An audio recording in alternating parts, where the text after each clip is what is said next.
Saturday, August 14th, 2010. The time was 9:36 p.m.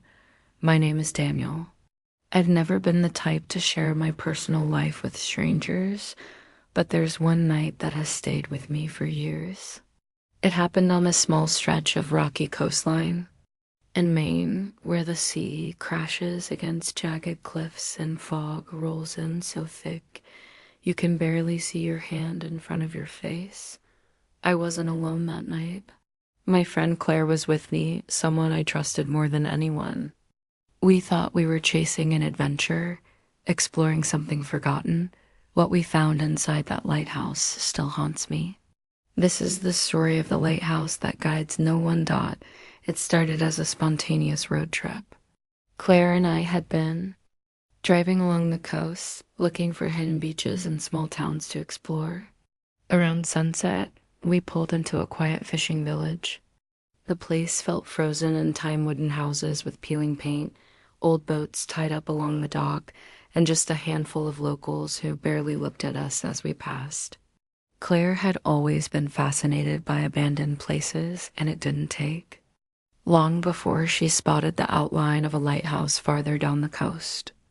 It rose from the cliffs like a skeletal tower, tall and black against the orange horizon.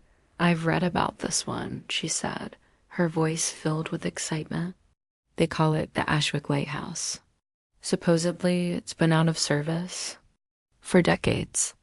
Some say the last keeper vanished without a trace." I laughed nervously. "And you want to go inside that thing?" She grinned, the kind of grin that told me I didn't really have a choice. We parked near the trailhead and started walking. The path was rough, lined with jagged rocks and overgrown weeds. The ocean roared below us, waves smashing against the cliffs, sending sprays of salt into the air. The closer we got, the stranger it felt. The lighthouse should have been dark. It hadn't been operational since the 1970s, but as the fog thickened, I swore I saw a faint light glowing from the top window, like a candle flickering against the mist. Claire noticed it too. She squeezed my arm. "Told you. People say it still lights up some nights, even though there's no one inside." When we reached the base of the lighthouse, the heavy wooden door was already ajar, hanging crooked on rusted hinges. The smell of salt, mold, and something faintly metallic drifted out. Claire pushed it open with a creak that echoed up the spiral staircase inside. "Hello?"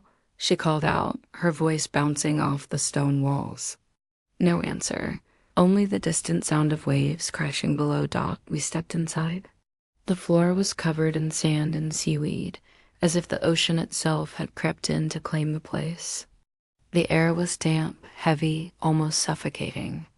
The spiral staircase wound upward into darkness. "I'll go first," Claire said, pulling out her phone for light.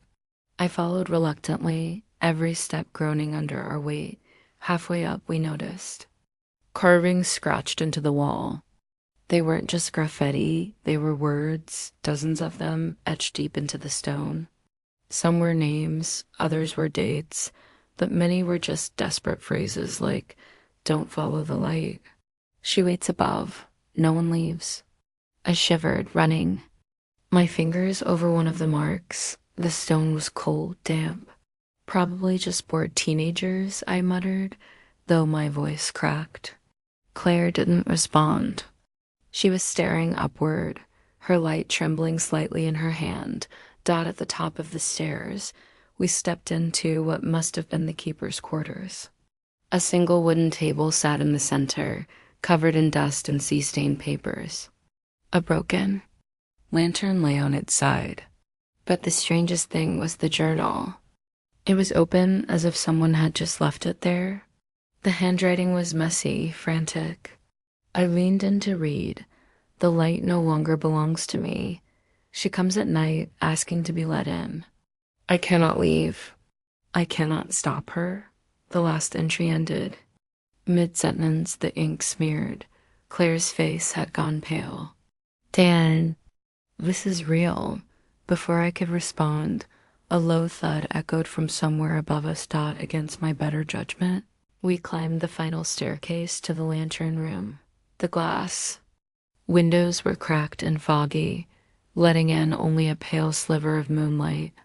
And in the center of the room stood the massive lamp, its metal frame rusted, its lens clouded with salt, but it was glowing. Not like an electric bulb, not like fire. It was a pulsing, unnatural light dim one moment, blinding the next, as if the ocean itself had been trapped inside and was trying to escape. We both froze, staring at it.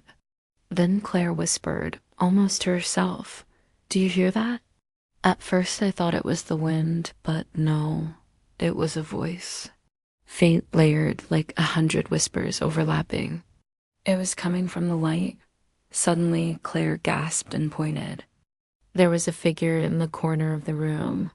A girl, maybe 17, wearing a tattered white dress. Her skin was pale, her eyes wide, glowing faintly in the flickering light. She didn't move. She just stared at us. My stomach dropped. "Claire, don't." The Claire stepped forward as if drawn to her.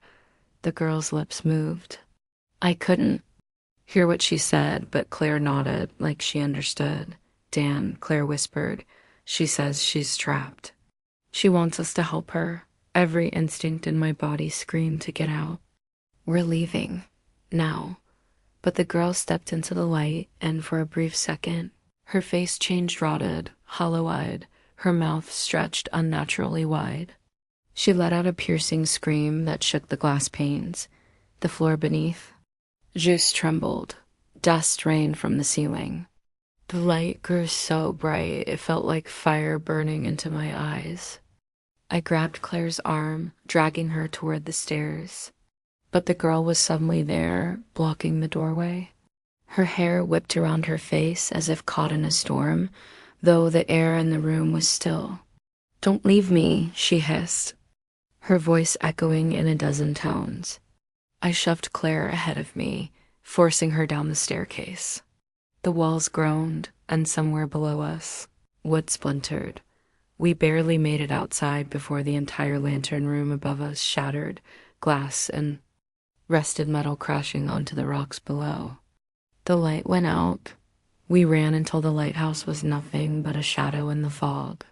Neither of us spoke until we were back in the car, trembling, covered in dust and sea spray. Claire never talked about what she saw that night. Sometimes I wonder if she remembers it the same way I do, or if the girl in the lighthouse spoke to her in ways I'll never understand. One thing is certain, the Ashwick Lighthouse hasn't lit up again. Locals say it's nothing but an empty shell now, rotting on the cliffs. But I know the truth. I saw the light.